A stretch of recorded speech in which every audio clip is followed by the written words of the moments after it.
Bisa? Bisa, Bu. Oke, sudah? Sudah, Bu. Silakan ketua kelas dipimpin doanya terlebih dahulu. Sebelum kita mulai pembelajaran siang ini, marilah sama kita berdoa mulai.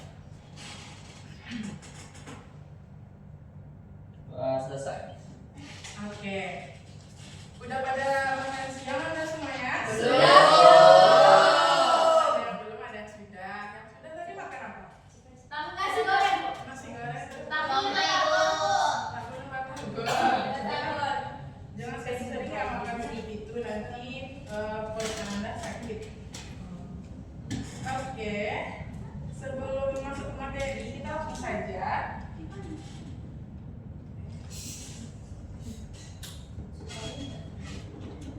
Oke, mengenai tujuan pembelajaran kita pada siang hari ini, yang pertama yaitu menjelaskan pengertian ruang lingkup dan perkembangan bioteknologi dari konvensional ke modern untuk menjelaskan hubungan antara kemajuan ilmu biologi dan teknologi. Yang kedua, mengidentifikasi dan memberikan contoh produk bioteknologi yang modern di lingkungan sekitar kita. Kemudian, menganalisis prinsip dasar bioteknologi modern pada kultur jaringan. Dan yang terakhir yaitu Ananda diharapkan untuk merancang salah satu contoh dari bioteknologi modern seperti rekayasa genetika, kultur jaringan, terapi gen, dan lain-lain, serta menilai dampak positif dan negatifnya terhadap kehidupan dan lingkungan.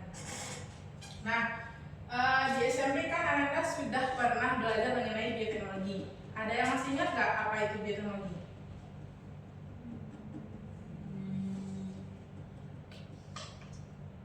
Udah pada lupa? Kenapa, Ice? Pemanfaatan teknologi untuk dalam bidang biologi. Betul yang disampaikan oleh Ice. Jadi sedikit ibu tambah, bioteknologi itu merupakan cabang ilmu biologi yang menggunakan mikroorganisme baik secara langsung maupun tidak langsung yang bertujuan untuk menghasilkan produk atau jasa yang nantinya itu akan digunakan oleh manusia. Nah, bioteknologi itu kan ada beberapa jenis. Nah, ada yang ingat nggak?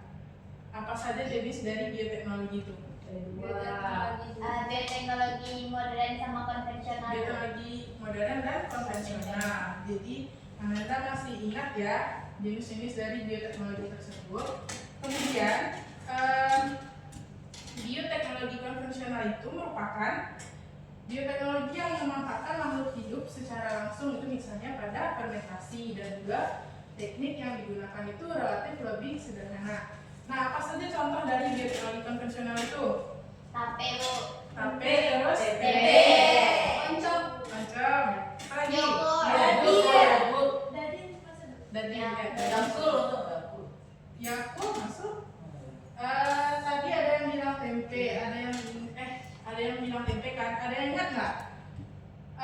Mikroorganisme apa yang berperan dalam pembuatan apa lagi?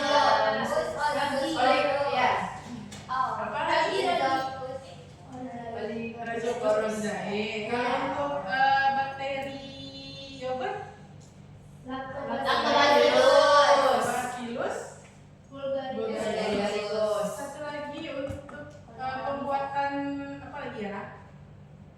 Pembuatan tape tadi apa? Saccharomyces cerevisiae.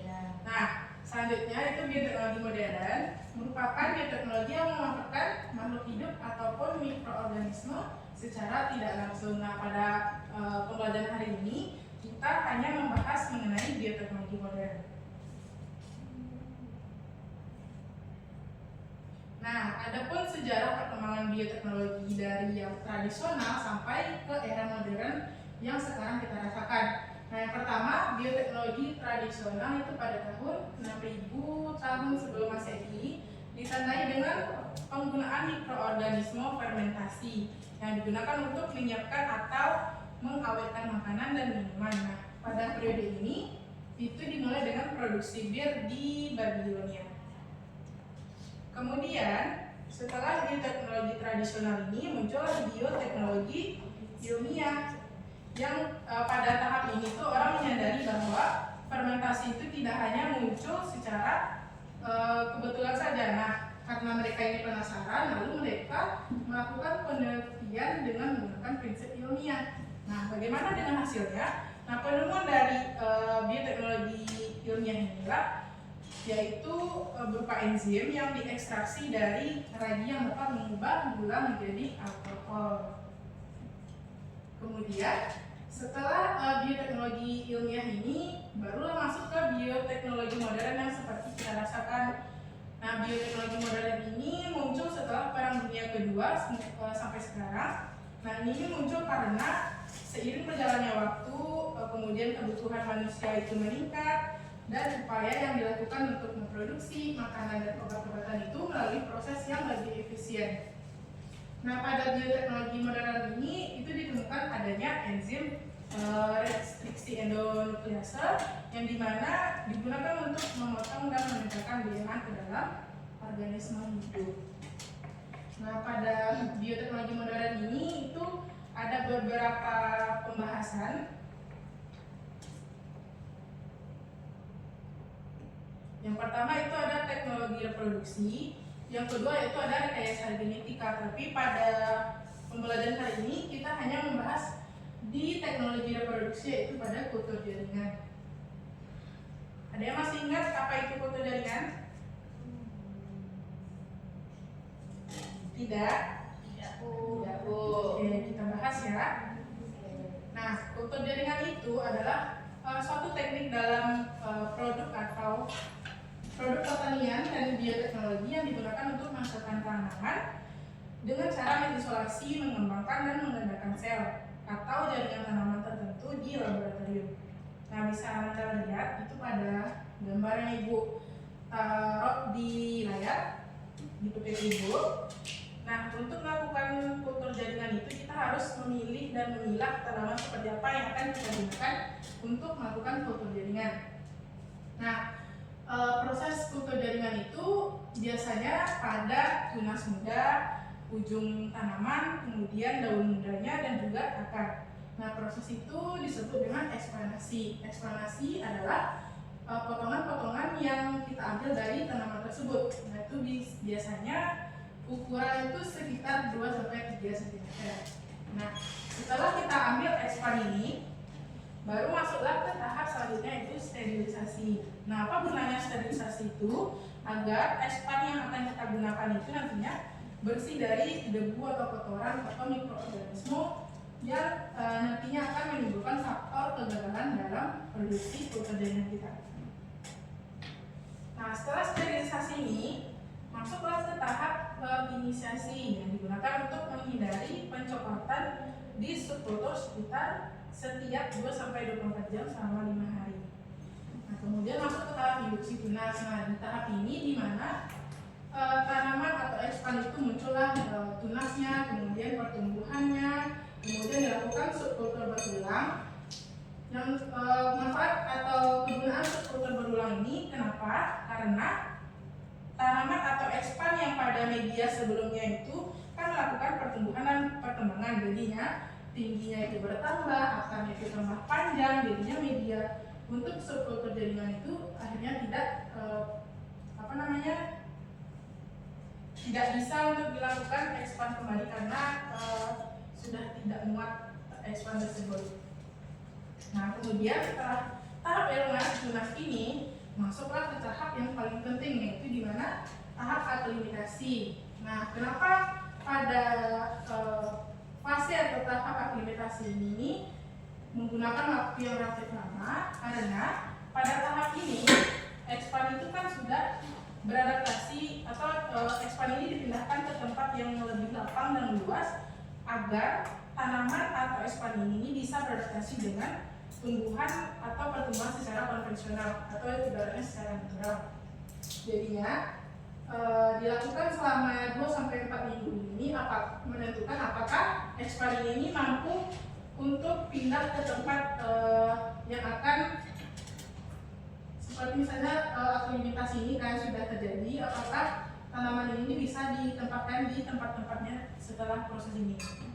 Jadi kayak untuk proses adaptasinya gitu. Jadi kalau misalnya mereka sudah bisa melewati fase aklimatasi ini, barulah bisa digunakan ke pot-pot seperti ini.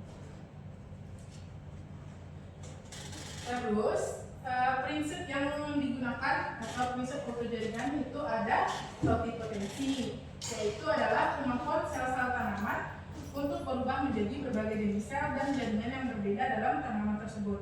Kemudian ada budidaya. Nah, dalam fotojaringan, budidaya ini merujuk pada cara di mana sel atau jaringan tanaman ini dibiarkan dan dikembangkan di lingkungan laboratorium yang terkontrol. Nah, pada fase atau proses budidaya ini, jaringan itu ditempatkan di media fotojaringan yang antiseptik atau bebas kuman. Kemudian kandungan nutrisinya itu tercukupi seperti garam mineral, vitamin, gula, dan juga hormon tanaman yang dibutuhkan. Ada yang masih ingat apa saja hormon pertumbuhan? Oksitosin, apa lagi? gibberellin, asam absisat. Jadi anak-anak itu sudah mengerti ya, sudah paham apa saja hormon yang digunakan untuk pertumbuhan dan perkembangan tanaman. Nah, setiap produksi, apalagi dia menggunakan teknologi, pasti ada dampak baik dan dampak negatifnya. Nah, kalau di fotojaringan ini, dampak positifnya yaitu penyiapan bibit ini tidak tergantung musim. Nah, misalnya ada orang tua Ananda atau Ananda sendiri yang ingin mempunyai bibit pisang misalnya. Nah, kalau pisang itu kan kalau dia di musim hujan kan rentan busuk, rentan mati. Jadi kalau menggunakan fotojaringan ini bisa saja di situasi atau musim yang panas mungkin atau musim hujan, jadi kita bisa mengambil bibit fotojaringan ini. Kemudian bibit yang kita hasilkan itu dalam jumlah banyak, kemudian dia bebas dari penyakit dan juga seragam. Yang kedua, tidak memerlukan lahan untuk memproduksi banyak bibit tanaman. Misalnya di perkarangan rumah Anda tuh ada di belakang rumah Anda tuh misalnya ada lahan sekitar 10 meter. Tapi karena fotojaringan ini tidak membutuhkan lahan yang banyak, bisa jadi sepanjang meja yang 2 ini saja tuh bisa untuk memproduksi banyak bibit tanaman. Kemudian dapat diperoleh sifat-sifat yang diinginkan. Nah, kalau di fotojaringan ini dia 100% kan gennya itu sama dengan fotojaringan, dengan induknya maksudnya. Bisa jadi gen dari induknya ini, gen kultur jaringan ini lebih baik dari hasil induknya tadi. Dan metabolit tanaman dapat diperoleh lebih cepat tanpa menunggu tanaman dewasa terlebih dahulu. Nah, metabolit hasil dari kultur gen ini, kultur sel ini atau jaringan muda yang belum terisolasi dengan penuh. Nah, kita tidak perlu menggunakan semua jaringan tanaman ini agar dia tuh lebih cepat mencapai masa panennya. Nah, Anda pernah lihat nggak kalau ada tanaman yang misalnya tuh dia berumur 2 tahun tapi sudah berbuah? Ya, kelapa umur 3 tahun dia berbuah, atau mangga atau jambu gitu kan. Nah, dia tuh merupakan hasil dari fotojaringan. Nah, kemudian dampak negatifnya itu hanya mampu dilakukan oleh orang-orang tertentu karena membutuhkan keahlian khusus. Nah, karena kultur jaringan ini kan dia menggunakan alat-alat laboratorium, jadi tidak sembarangan orang yang bisa melakukan produksi kultur jaringan ini. Bisa saja dia tidak tahu apa saja hormon yang berperan dalam kultur jaringan ini, bagaimana faktor-faktor yang berpengaruh. Terus bibit tanaman yang dihasilkan ini cenderung lemah pada akar. Anda tahu kenapa akar yang kultur jaringan ini lemah daripada tanaman seperti biasanya?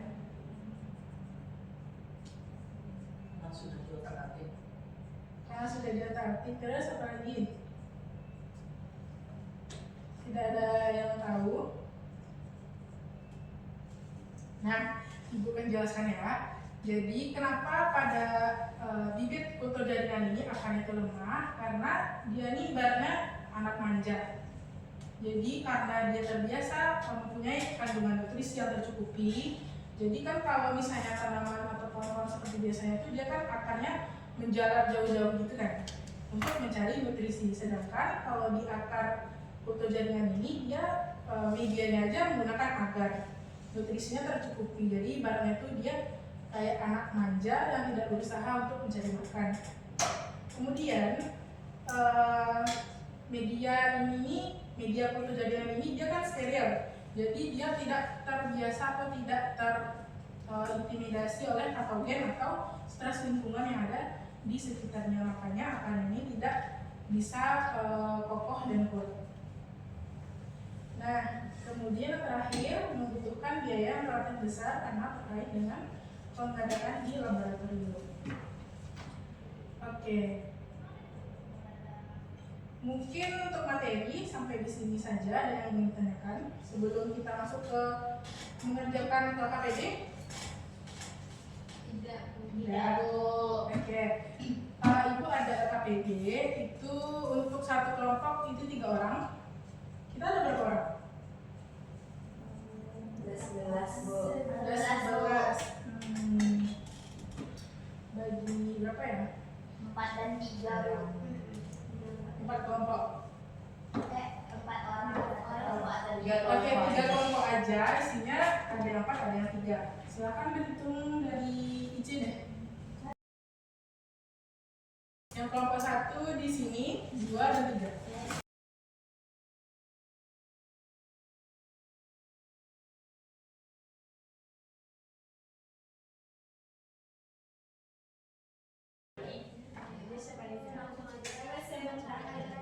Ada kendala, Nanda?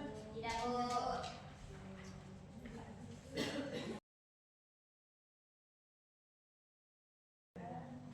Oh iya, sebelum Anda mengerjakan KKPD-nya, kan ada ibu taruh scan barcode di video pelajaran tuh. Nah, kan untuk memperkuat materi, silahkan dibuka. Untuk satu kelompok itu cuma boleh 1 HP. Baik Bu.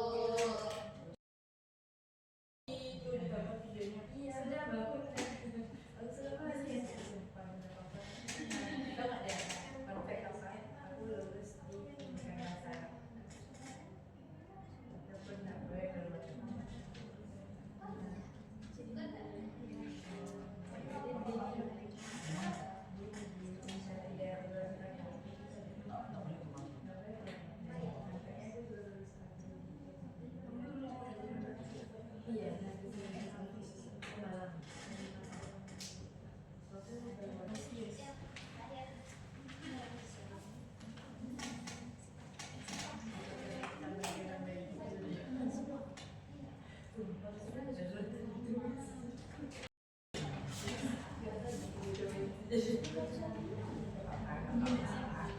Wes, enam dan nih wes. Bu, kalau yang udah gimana Bu?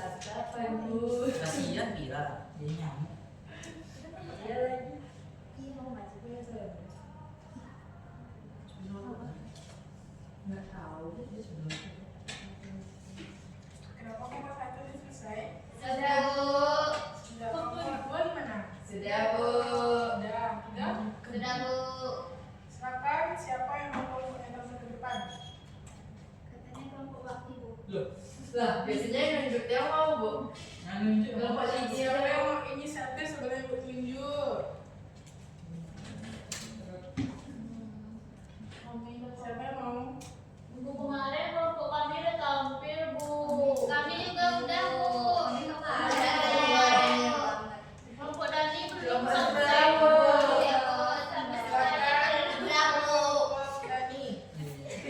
Mira jujur dong. Apa ini? Oh nggak ingat. Dengarkan ibu dulu. Iya Bu. Kan perwakilan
Jadi baiklah, saya akan membacakan hasil dari analisis dari studi kasus 1.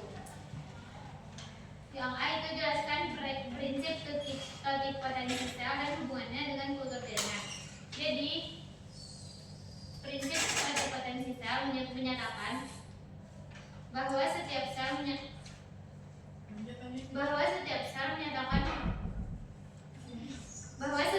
hidup tanaman memiliki kemampuan untuk tumbuh dan berkembang menjadi tanaman utuh. Dalam kultur jaringan, ekspon yang berasal dari bagian tanaman tumbuh menjadi tanaman baru.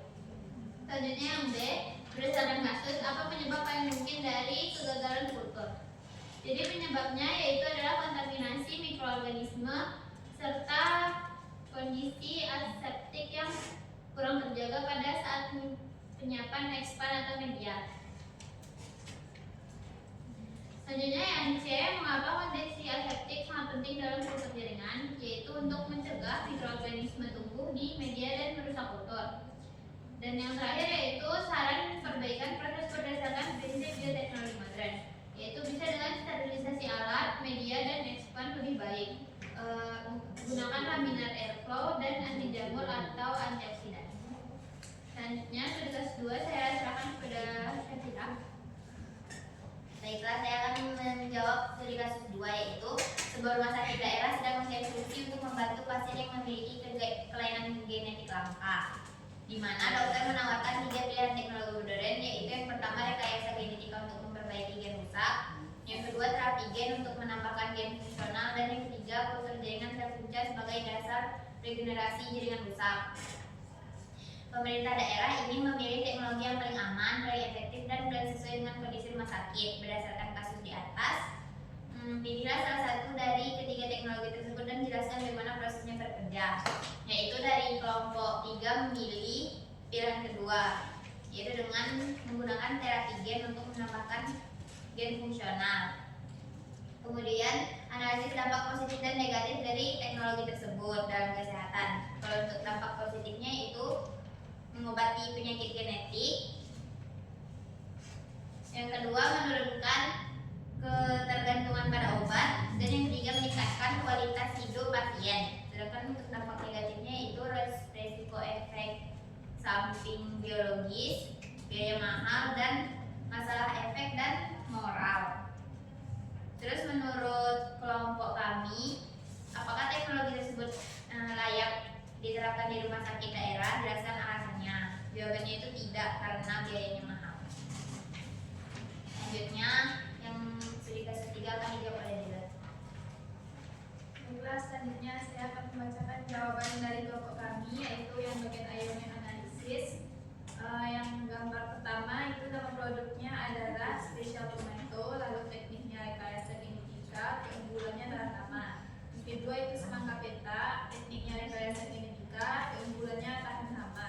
Yang ketiga domba doli, tekniknya cloning, keunggulan produknya tidak ada karena dia bukan keturunan kecil. Yang keempat itu kapas tahan lama, tekniknya juga rekayasa genetika, keunggulannya itu tahan lama. Dan yang terakhir itu jagung GMO, tekniknya itu rekayasa genetika, dan keunggulannya itu kaya nutrisi.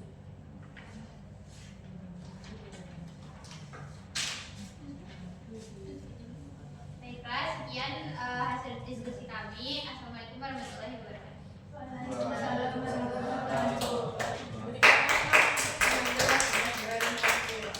Terima kasih ya. Oke. Setelah membahas RKPD tadi,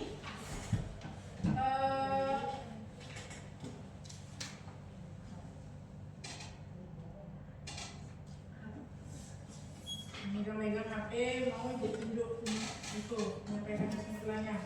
Tunjuk aja, Bu. Jangan langsung buka ya. Nah, setelah RKPD tadi sudah Anda kerjakan, Anda bisa menyimpulkan dari RKPD tersebut. Kina, Bu. Kina, silakan Kina. Jadi Bu, pada hari ini kita tuh belajar mengenai bioteknologi. Nah, bioteknologi itu ada dua, Bu, konvensional dan bioteknologi modern.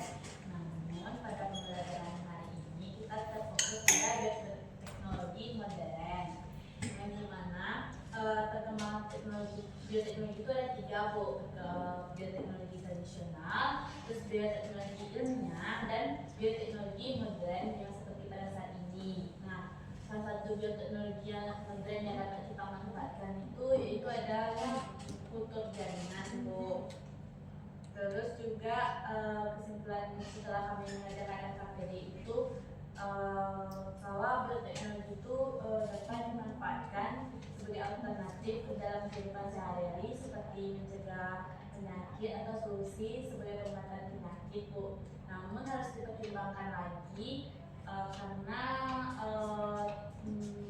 biaya yang akan digunakan itu Bu, kayak kalau mungkin bioteknologi yang mungkin memakai alat-alat yang besar atau yang lebih moderat itu dipakai di rumah sakit yang memang besar aja Bu, soalnya biayanya besar Bu.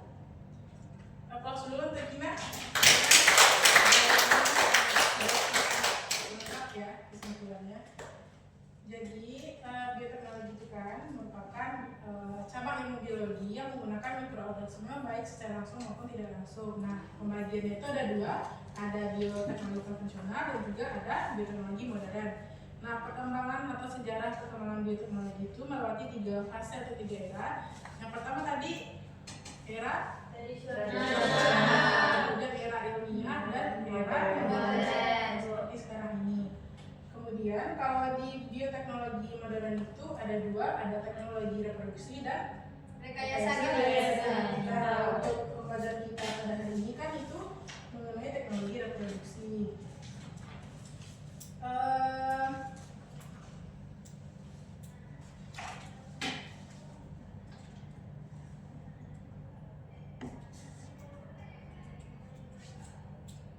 Untuk pembelajaran kita ke depannya itu kan tadi Ibu hanya membahas mengenai teknologi reproduksinya saja kan. Untuk minggu setelah ini atau pertemuan selanjutnya kita akan membahas mengenai rekayasa genetika, yaitu pada PCR atau CRISPR atau KS9 namanya.